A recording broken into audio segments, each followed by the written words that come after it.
Menyusul adanya pemotongan dana transfer daerah dari pemerintah pusat, pemerintah Provinsi Sumatera Selatan akan mengoptimalkan pendapatan pajak daerah melalui pendapatan pajak kendaraan hingga pendapatan dari sektor aset daerah.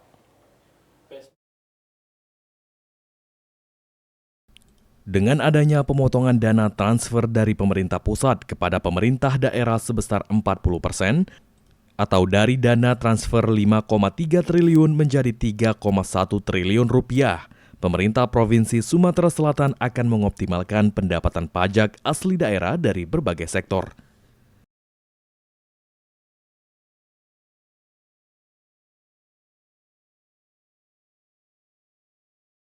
Kepala Badan Pengelolaan Keuangan dan Aset Daerah atau BPKAD Provinsi Sumatera Selatan, Yosi Hervandi mengatakan, beberapa sektor pajak yang akan dioptimalkan diantaranya dari pajak kendaraan, pajak air, permukaan hingga sektor aset daerah.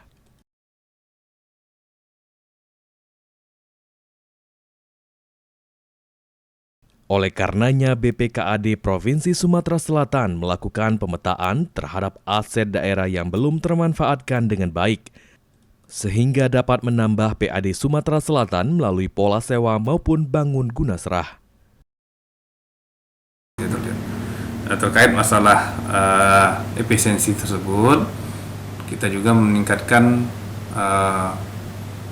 PAD, meningkatkan pendapatan asli daerah. Dalam artian ini kalau BPKAD dalam hal ini tentang aset-aset yang idle, yang tidak termanfaatkan, kita nantinya buat profiling aset, jadi kita dapat memanfaatkan aset-aset tersebut sehingga dapat menambah pendapatan asli daerah.